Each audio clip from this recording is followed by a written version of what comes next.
तो दोस्तों अगर आप भी एक 9th स्टैंडर्ड के स्टूडेंट्स हैं तो आपके लिए एक बेहतरीन वीडियो लेकर आ गया हूं। जी हाँ दोस्तों, जिस चीज का आप लोग बेसब्री से इंतजार कर रहे थे, फाइनली वो वीडियो आपके लिए मैं लेकर आ गया हूं। और मैं बात कर रहा हूं हमारे 9th स्टैंडर्ड के लिए फुल ईयर की प्रिपरेशन स्ट्रैटेजी वीडियो की। जी हाँ, एक ऐसा स्ट्रैटेजी वीडियो जिसमें हम आपको बताने वाला है किस तरीके से आप जुलाई के महीने से स्टार्ट करके हर महीने किस तरीके से पढ़ सकते हो और अपने 9th स्टैंडर्ड को इतना मजबूत बना सकते हो कि 10th स्टैंडर्ड आपका बहुत ज्यादा अच्छा हो जाए। ठीक है, तो चलिए इस वीडियो की शुरुआत करते हैं। लेकिन आपको इस वीडियो को एंड तक देखना है। 1.5 की स्पीड आप लगा सकते हो, कोई दिक्कत की बात नहीं है, लेकिन वीडियो को एंड तक देखोगे तो सारी चीजें एक साथ क्लियर हो जाएगी। वीडियो को लाइक करना, शेयर करना मत भूलना। ठीक है, तो चलिए शुरुआत करते हैं। नमस्कार दोस्तों, मैं हूं राहुल जायसवाल एंड स्वागत करता हूं आप सभी का एक बार फिर हमारे YouTube चैनल JR ट्यूटोरियल्स में। तो चलिए, आज का जो वीडियो है ये 9th स्टैंडर्ड के लिए इंपॉर्टेंट इसलिए हो जाता है क्योंकि बहुत सारे ऐसे 9th के स्टूडेंट्स हैं जिनको पता नहीं होता है कि किस तरीके से हमने अपनी स्टडीज को स्टार्ट करनी होती है। तो सारी चीजें बताऊंगा और एक और चीज बताऊंगा कि 9th स्टैंडर्ड को बिल्कुल हल्के में मत लेना। आप ये सोचते होंगे कि चलो ठीक है ना, 9th ही तो है, जो करेंगे 10th में करेंगे, 10th में अच्छा परफॉर्म करेंगे क्योंकि वहां पे बोर्ड एग्जाम्स होने वाले हैं। लेकिन आपको अगेन बताना चाहता हूं, भले ही 9th में हमारे बोर्ड एग्जाम नहीं है, लेकिन 9th का जो कंसेप्ट, जो फाउंडेशन मजबूत अगर आप करोगे, जो कंसेप्ट पे ध्यान दोगे ना, वही चीज आपको 10th में यूज होने वाला है। ठीक है, तो चलिए शुरू करते हैं हम लोग एक एक करके। तो सबसे पहले वैकेशंस ऑलमोस्ट एंड हो चुके हैं, सभी के एंड हो चुके होंगे और स्कूल्स भी रीओपन हो चुके होंगे, रिस्टार्ट हो चुके होंगे और आप अपनी पढ़ाई की शुरुआत भी साइमल्टेनियसली कर सकते हो। ठीक है, अब सबसे बेस्ट मौका या फिर सबसे बेस्ट टाइम बच्चा यही होता है कि आप अपनी पढ़ाई की शुरुआत जितना जल्दी करोगे उतना आपके लिए अच्छा है। क्योंकि क्या होता है कि हम 9th स्टैंडर्ड में होते हैं तो यूजुअल तौर पे फर्स्ट यूनिट टेस्ट एग्जाम अगस्त के महीने में आता है। ठीक है, और चैप्टर्स के हिसाब से बात करें, कम से कम 3 से 4 चैप्टर तो आपके फर्स्ट यूनिट टेस्ट एग्जाम में आता ही आता है। तो जैसे मान लो साइंस में हो तो शायद पहला चैप्टर, दूसरा चैप्टर, 6 चैप्टर और 7 चैप्टर आपके फर्स्ट यूनिट टेस्ट में आएंगे। तो पहला चैप्टर, दूसरा चैप्टर को लेक्चर्स देखना, हमारे वीडियो देखना स्टार्ट कर दो, उसको समझना स्टार्ट कर दो और उसके क्वेश्चन आंसर्स को लर्न करना स्टार्ट कर दो अगर आपने नहीं किया होगा तो। फिर 6 चैप्टर और 7 चैप्टर भी कर लेना साइमल्टेनियसली। वही मैथ्स 1 की अगर बात करें तो मैथ्स 1 में पहला चैप्टर और दूसरा चैप्टर आता है। मैथ्स 2 में भी सेम पहला चैप्टर और दूसरा चैप्टर आपको फर्स्ट यूनिट टेस्ट एग्जाम में देखने मिल जाएगा, तो उसको भी अच्छे से कर लेना। और बाकी हिस्ट्री ज्योग्राफी में लगभग 3-3 चैप्टर्स अच्छे से कर लेना स्टार्टिंग के, और पॉलिटिकल साइंस जो होगा आपका उसके कम से कम 2 चैप्टर कर लेना। ठीक है, तो ये तो मैंने ओवरऑल एक चीज बता दिया जो हर साल से हम ऑब्जर्व करते आ रहे हैं। तो यही मौका है, तो अच्छे से स्टार्ट कर दो। अब अगर हम पूरा full year point of view बात करें, क्योंकि हमारा जो स्ट्रैटेजी है वो सिर्फ यूनिट टेस्ट के लिए नहीं है, यूनिट टेस्ट के लिए अलग से मैं लाऊंगा, जब हमारा यूनिट टेस्ट नजदीक आ रहा होगा ना तब मैं ला दूंगा। लेकिन ये फुल ईयर का प्रिपरेशन स्ट्रैटेजी दे रहा हूं, जैसे हमने स्टैंडर्ड को भी दिया था सेम आपको भी मैं दे रहा हूं। तो यहां पे हम फुल ईयर की बात करें तो लगभग ये जो महीना अभी हम ने स्टार्ट किया है, मतलब ये जो वीडियो आपको मिल रहा होगा ये लगभग जुलाई के महीने में मिल रहा होगा, मतलब जून बीत चुका है। तो जुलाई से लेके मार्च तक का ही हमारे पास टाइम है, क्योंकि मार्च में ही आपका फाइनल एग्जाम्स होते हैं और मार्च के बाद ही आपका छुट्टी लगता है, वैकेशंस लगता है, फिर आप 10th स्टैंडर्ड में जाओगे। तो अगर हम काउंटिंग करें जुलाई, अगस्त, सितंबर, अक्टूबर, नवंबर, दिसंबर, जनवरी, फरवरी, मार्च, लगभग हमारे पास 9 महीने का समय है। और देश के हिसाब से 9 3 होता है 27, यानी 270, 270 दिन हमारे पास बचे हैं हमारे फाइनल एग्जाम्स को लगभग स्टार्ट होने में, और हम 10th स्टैंडर्ड में चले जाएंगे, मतलब आप लोग ही मैं बात कर रहा हूं। ठीक है, अब आपके लिए कुछ इंपॉर्टेंट टिप्स ये है कि अगर आप इस चैनल पे आए हो तो हमारे इस चैनल के ऊपर सारा सिलेबस हमने पढ़ा रखा है, मतलब 9th के लिए एक नहीं बल्कि 2-2 बार पढ़ा रखा है। एक बार जब हमारा पास छोटा व्हाइट बोर्ड हुआ करता था तब भी हमने एक बार पूरा सिलेबस पढ़ा के कंप्लीट किया था, तो वो वाले वीडियोस भी प्रेजेंट है आज भी, सबसे पुराने वाले। और जस्ट 2024-2025 में ये जो पिछला एकेडमिक ईयर गया है इसमें लगातार हमने काम करके न्यू डिजिटल बोर्ड लेके आपके लिए पूरा वापस से साइंस और मैथ्स पढ़ाया हुआ है, मतलब साइंस और मैथ्स के आपको बेहतरीन और न्यू क्वालिटी के वीडियोस भी देखने मिल जाएंगे। तो उसका भी पूरा सिलेबस ऑलरेडी हमने कंप्लीट करा के वीडियोस अपलोड करके रखा है। तो आप बस यूट्यूब पे सर्च करो डायरेक्टली कि 9th पढ़ना है, 9th science chapter 1 by JR tutorial, maths पढ़ना है 9th maths 1 by JR tutorial, ऐसा सर्च करोगे तो डायरेक्ट मिल जाएगा। या तो हमारे प्लेलिस्ट भी है, प्लेलिस्ट में जाके आप वीडियोस को ढूंढ सकते हो। ठीक है ना, तो वीडियोस प्लेलिस्ट सारी चीजें मिल जाएगी। अब ये भी हम प्लान कर रहे हैं क्योंकि आप में से कई सारे ऐसे बच्चे हैं जो डिमांड कर रहे थे कि सर आपने 10th के लिए तो पेड बैच लाया, जो एप्लीकेशन JR ट्यूटोरियल के ऐप के ऊपर आता है, वैसे हमको भी चाहिए। तो हम प्लानिंग कर रहे हैं 9th के लिए भी और साइमल्टेनियसली 8 और 7 के लिए भी प्लान करेंगे, लेकिन 9th के लिए थोड़ा सीरियस है। तो आप लोग बता देना कि क्या आप लोग भी, अगर हम इस JR ट्यूटोरियल के ऐप पे अगर कोर्स लॉन्च करते हैं, उसका कुछ प्राइस रहेगा, कुछ फीस रहेगा जो कि बहुत कम होता है, बहुत कम, मतलब आप इमेजिन भी नहीं कर सकते हो इतना कम होता है। ठीक है ना, वो आपके समझ लो ना, आपका जो 1 महीने का पॉकेट मनी होता है ना उसके बराबर होता है। पॉकेट मनी मतलब आप सिर्फ उसको खाने में उड़ाते होंगे, उतना होता है, और वो उससे आपको पूरा साल का कोर्स मिल जाएगा। तो अगर आपको चाहिए तो लिख देना yes sir we want paid batch, yes sir we want paid batch. तो ऐसा टाइप करोगे तो हम जरूर से फास्ट लाएंगे। और अगर अभी तक जया ट्यूटोरियल का एप्लीकेशन डाउनलोड नहीं किया है तो प्ले स्टोर में जाके ऐप को डाउनलोड करके रख लो, कुछ रिव्यूज वगैरह डाल के रख दो, अच्छा तो जरूर से आपके लिए चीजें आएगी। चल अब आ जाते हैं मेनली स्ट्रैटेजी नंबर 1 पे, ठीक है ना। हम 5 स्ट्रैटेजी में इस पूरे फुल ईयर को हम लोग ने डिवाइड किया है। तो पहला स्ट्रैटेजी ये है, जुलाई का महीना तो आपका एक नया जर्नी जो है, मतलब एक नई जर्नी की, एक नई कहानी की शुरुआत होने जा रही है आपकी। आपका जो स्टैंडर्ड है ना बच्चा, ये एक नया कहानी लिख रहा है आपके लाइफ में, एक नया चैप्टर लिख रहा है, तो इसको स्टार्ट करना है। तो अभी से ही आपको क्या करना है, डीपली स्टडी स्टार्ट करना है। क्योंकि अगर अभी से अगर आप ऊपर ऊपर से पढ़ लोगे, ठीक है चलो ना यार 9th ही तो है, ऊपर ऊपर से पढ़ लोगे, कंप्लीट तो कर लोगे 9th, लेकिन जब 10th में जाओगे वहां पे कुछ ऐसी चीजें आएगी जिसका कनेक्शन था 9th के साथ, तो वहां पे थोड़ा दिक्कत आ जाता है बच्चों को कि 10th में बहुत सारे कंसेप्ट आपको पता ही नहीं होते 9th वाले, तो वहां पे पढ़ने में दिक्कत आ जाती है। तो इसीलिए मैं बोलता हूं स्टार्टिंग से ही डीप में पढ़ो, अच्छे से रीड किया करो और अपने सब्जेक्ट्स को अंडरस्टैंड करो। ये जुलाई का महीना आपको ये सिखा रहा है कि यार अपने सब्जेक्ट्स को समझो, कौन से सब्जेक्ट्स है, कौन से सब्जेक्ट्स में कौन कौन से चैप्टर्स हैं, कौन से चैप्टर्स के अंदर क्या क्या कंटेंट प्रेजेंट है, वो सब चीज को समझो। और हमारे वीडियोस आपको वो चीज में हेल्प भी करेंगे, सारे कंसेप्ट को क्लियर करने के लिए, सारे चैप्टर्स का मीनिंग समझने में, ठीक है। तो जैसे ही स्कूल स्टार्ट हो चुका है, जून के महीने में आगे स्टार्ट हो चुका होगा स्कूल, तो उसके अकॉर्डिंगली स्टडी करना स्टार्ट कर देना। Time management, time strategy video already मैंने अपलोड किया हुआ है, शेड्यूल वाला वीडियो।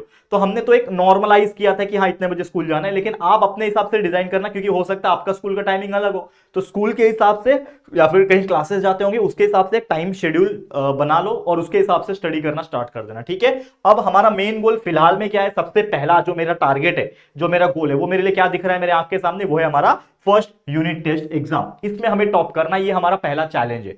फर्स्ट यूनिट टेस्ट में हम किस तरीके से पहला रैंक लाए, दूसरा रैंक लाए, या फिर टॉप 5 में आए, ये हमारा टारगेट है। अगर कोई आप में से बच्चा था जो टॉपर पहले से ही था तो कोई बात नहीं, लेकिन जो बच्चा था जो कभी टॉप 10 में भी नहीं आया, टॉप 20 में भी नहीं आया ना, उनके लिए मैं बोल रहा हूं कि ये आपके पास एक सुनहरा मौका है जिसमें आप टॉप 5 में आ सकते हो। और एक बार 5वें रैंक के अंदर अंदर आने लगे तो एक हैबिट डेवलप होगी और हो सकता है आने वाले एग्जाम्स में आप फर्स्ट रैंक भी निकाल पाओ। तो ये बहुत जरूरी है, ठीक है। तो फुल फ्लेज से पढ़ना स्टार्ट कर दो, वीडियोस देखना स्टार्ट करो, पूरा कंसेप्ट समझेगा उस चैप्टर का, फिर उसको क्वेश्चन आंसर्स को लर्न करना स्टार्ट करो, मैथ्स के एग्जांपल को प्रैक्टिस करना स्टार्ट कर दो, ठीक है ना। तो फर्स्ट यूनिट टेस्ट एग्जाम लगभग अगस्त के महीने में होता है।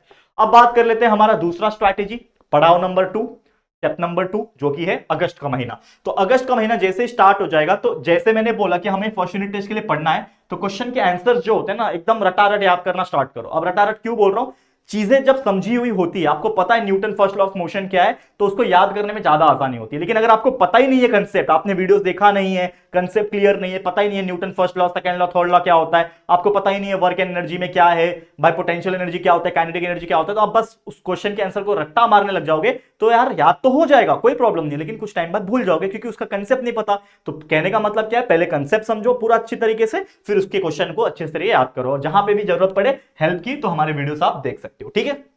ओके अब मैथ्स का कंसेप्ट बहुत इंपॉर्टेंट होता है, क्योंकि जब मैथ्स में आपको पढ़ा रहा हो, चाहे वो सेट चैप्टर हो, चाहे वो रियल नंबर चैप्टर हो, कोई भी हो, ठीक है ना, आप जब चैप्टर्स को हमारे वीडियोस देखते हो तो आपको समझना पड़ेगा कि अच्छा ये टॉपिक पे ऐसे क्वेश्चंस बनते हैं तो इस क्वेश्चन को इस तरीके से सॉल्व किया जाता है, ये पहला स्टेप होता है, ये दूसरा स्टेप होता है। बाकी तो एग्जांपल्स फर्क आएंगे लेकिन मेथोडोलॉजी तो सेम होगा। तो आपको समझना है मेथोडोलॉजी, पूरा कंसेप्ट समझना है, वीडियोस देख के पूरा समझ में आ जाएगा कि सर ने किस तरीके से सॉल्व करा है, और फिर उसके 2-4 अलग अलग एग्जांपल्स लेने हैं प्रैक्टिस सेट में से, प्रॉब्लम सेट में से, और उसको सॉल्व करना है। और मैंने सारे प्रैक्टिस सेट करा रखे हैं, टेंशन की कोई बात नहीं, आप यूट्यूब पे सर्च करोगे ना तो आपको मिल जाएगा, प्लेलिस्ट में चले जाओ, सारे प्रैक्टिस सेट आपको मिल जाएंगे, ठीक है ना। लेक्चर नंबर 1 रहेगा तो प्रैक्टिस सेट 1 रहेगा, लेक्चर नंबर 2 रहेगा तो प्रैक्टिस सेट 1.21 रहेगा, ऐसा इस प्रकार से चीजें हमने डाल के रखी है, वो आपको मिल जाएगा, ठीक है। और इस प्रकार से प्रिपरेशन करना कि आपका फर्स्ट यूनिट टेस्ट एग्जाम में ही आपका 90% के आसपास आ जाए, क्योंकि ये जो है ना आपको बहुत ज्यादा कॉन्फिडेंस देने वाला है, लिख के ले लो, ठीक है। और साथ में जब फर्स्ट यूनिट टेस्ट एग्जाम चल रहा होगा उसके पहले थोड़ा रिवीजन जरूर करना, क्योंकि जो भी आपने जून जुलाई